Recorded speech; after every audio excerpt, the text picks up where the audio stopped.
Recognize him? That's the one!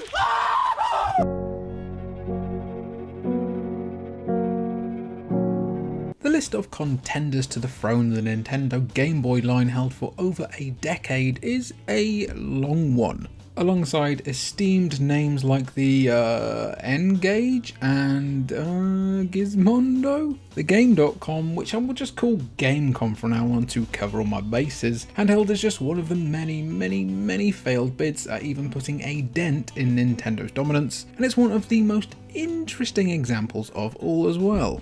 If for no other reason than how impressively this little device from Tiger Electronics screwed up some of the biggest games on the planet.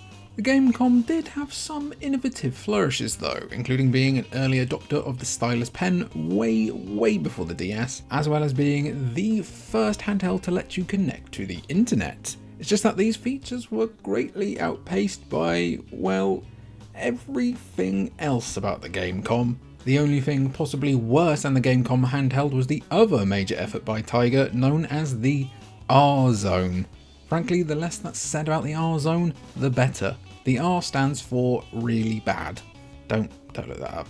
Just don't look it up. The Gamecom saw roughly about 20 games released over a miserable 3-year lifespan of poor sales and terrible reviews. Not a single title among them, with the possible exception of the system's built-in Solitaire game, were worth playing, let alone at a price tag of as much as $30 in 1998 money, which is about $57 when adjusted for inflation today. That's a Helldivers 2, or like 5 Lethal Companies. When we say Gamecom is the handheld that ruined your favourite games, we aren't kidding. All we can do now is stare in wonderment at this weird piece of plastic nonsense and take a look at some of the biggest games it rendered virtually unplayable.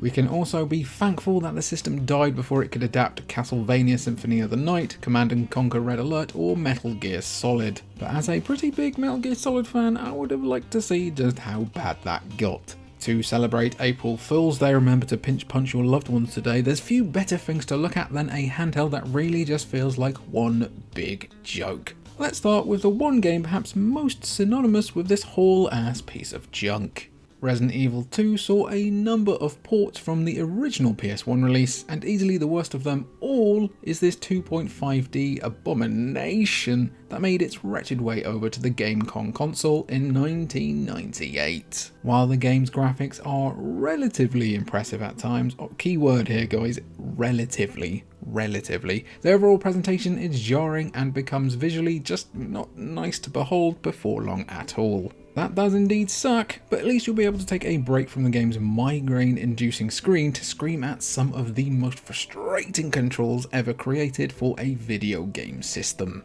Yep, the controls for the Gamecom were almost universally terrible across those 20 games, but it's especially noticeable with ports of games from major franchises on systems that aren't total doo-doo water. That's something we'll be touching on again and again before too long. Resident Evil 2 looks fine, if underwhelming, but the sound quality is atrocious. And the consistent issue of slowdown never fails to derail what little momentum you may gain from slogging through this trash.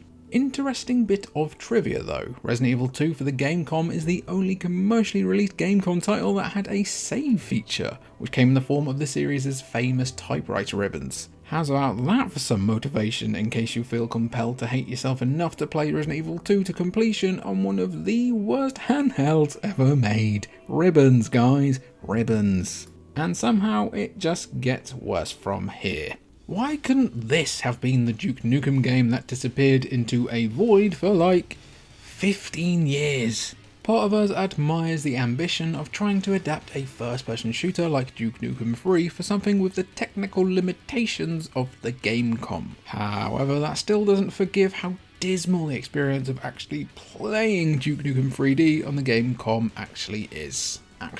How's this for starters? You can't turn around. Yes, you can't turn around. Your time with Duke Nukem 3D will be spent exclusively walking down endless corridors, shooting everything that gets in your way. This is fun for about a minute and a half. And while this is once again a game that at least visually looks like what it's supposed to in a kind of, reflection from Bizarro World way, the graphical and sound limitations of Duke Nukem 3D become apparent very, very quickly. This is more of an extremely linear dungeon crawler than an FPS. Whatever you want to call it, make sure you call the game trash. There are some dreadful Duke Nukem games out there, but none of them are as dull and frustrating, particularly due to unresponsive controls, as Duke Nukem 3D on the Gamecom. March forward, shoot, march forward, shoot, again and again and again and again. And then one more time, just to be sure. The whole game brings to mind a concept of purgatory we wouldn't wish on anyone. Duke Nukem 3D didn't have a save feature to protect your progress across its free but ugly ass stages, but it did offer passwords that were completely useless because no one bothered to finish programming the game. We wish someone had finished programming Duke Nukem Forever all those years ago instead. And now, how about a Mortal Kombat game that makes Special Forces look like The Last of Us? Mortal Kombat Trilogy was an imperfect game on any console. On the Gamecom, it was an absolute embarrassment. Promising hundreds of animations, wowsies, Mortal Kombat Trilogy was particularly undone by the hideous controls of the Gamecom. Good luck doing much of anything, let alone pulling off a complicated move or, God forbid, a fatality. Basic movement is probably better than the infamous Game Boy port of the original Mortal Kombat, but that's really not something anyone should be proud of. What it all comes down to for Mortal Kombat Trilogy is that it's a game drowning in compromises. Obviously some changes needed to be made for the game to survive in some form on a significantly less powerful system than the PS1, Sega Saturn, PC or Nintendo 64, all of which received a different version of MK Trilogy.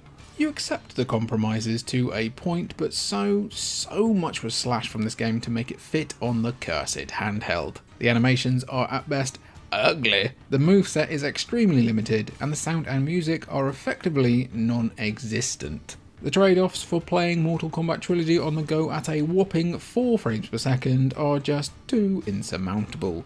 The deck is completely stacked against any hope you might have of enjoying yourself here. Everything you like about Mortal Kombat has been so dramatically modified to make it possible on the Gamecom. All you have left are some graphics that are as crisp and clear as if you're a Victorian chimney sweep playing it on your 3-minute lunch break. Because you're sure as hell not going to feel like you're actually playing something resembling a Mortal Kombat game. Hey, have you ever wanted to go very not really fast whatsoever? Well, boy, is this next game for you! While the Gamecom port of an underrated Sega Saturn Sonic collection isn't directly responsible for Sega's problems in the late 90s, part of us wants to blame all of Sega's woes on this unfathomable waste of time, because that would just make a lot more sense than whatever Sega did wrong. Where do you even begin with the many problems Sega Jam presents from the moment you boot it up? Let's start with the graphics, open quotation mark, close quotation mark there, Joe. There's Sonic, Tails, and Knuckles. Allegedly. You can at least tell them apart, so that's something, but the blurring that you'll experience once the game gets going makes playing it a unique challenge that you'll soon regret even attempting. It gets worse.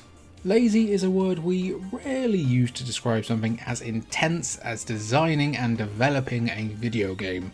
It's something that we could never do, and surely about 99.9% of the people watching this can't do it either. But lazy is the only word that accurately describes Sonic Jam on the Gamecom. A combination of Sonic 2 and 3 as well as Sonic and Knuckles, the level design here is atrocious, and every facet of the game feels just damn incomplete. This was clearly a rushed effort to have a Sonic title for the Gamecom, and calling it playable is like calling Sega's mid-90s strategy smart. The first Sonic game ever released on a non-Sega console, Sonic Jam is so bad it's almost kind of surreal. It's a miracle the Gamecom even lasted 3 years with absolute arse water like this. And it's a miracle this next game didn't finish us off for good, but maybe we just need to cool off. We cap off this bleak tribute to one of the worst handheld consoles ever with a stupefyingly bad licensed game. Regardless of how you feel about the infamous 1997 film directed by Joel Schumacher with George Clooney and Chris O'Donnell as the leather-nippled Caped Crusaders, there's at least some kind of entertainment value with that movie. Alright everyone, chill. However, it says a lot about a game when one of the nicer things you can think of is that it reminds you that the PS1 Batman and Robin game isn't the worst possible game based on the film. Yet again, we're trapped in hell with nothing to get us out except the Gamecom's sadistically unresponsive controls. So you'd better invest in a big fan then, because it's getting pretty damn warm down here. There's plenty of frustration for a game that's mostly a side-scrolling fighter, but that's not even close to the only thing wrong here. The graphics and sound both feel underdeveloped, borderline non-existent. 4 terrible levels take either Batman or Robin to the streets of Gotham, a boss fight with Bane and Poison Ivy, and a shooting gallery style stage that's brief and yet still feels as if it's dragging on for an eternity. You'll also be able to look forward to noticeable slowdown on basically a slideshow. It's almost impressive how much they messed this up really. This slowdown happens pretty much whenever there's more than one character on the screen at any given time, which is much of the given time. Slowdown in general was yet another huge problem for the Gamecom, which might have had a chance if anyone thought to work within the limits of the hardware, instead of cramming established properties into a system that could only make these games look about as shoddy and poorly designed as the Jared Leto Joker. Both are damaged, and both suck. The Gamecom might have had a chance if it just managed its expectations and lowered some crazy prices, as really you're basically playing on an interactive flipbook, one that somehow feels less capable than the then decade-old OG Game Boy. Instead, Tiger gave us a bunch of games that were genuinely better off not being made at all on a handheld that felt like a big old April Fool's prank. In the immortal words of Tony the Tiger, it's shit. And that was our video looking at the worst of the worst on one of the worst handhelds ever made. It just absolutely baffles my mind every time I look back on the Gamecom. Here was something that was just so technically regressed compared to the Game Boy, which was itself really old at that point. And they somehow got Capcom, Batman, yep, I have to ask Batman personally, Sonic, Sega to get involved with it, and Konami as well, who, they did basically do Castlevania, but I still want to see how Metal Gear Solid, how bad they could mess that up. What did you think of the video? Are you a Gamecom gamer still? Be sure to let us know in the comments down below, and thank you for watching.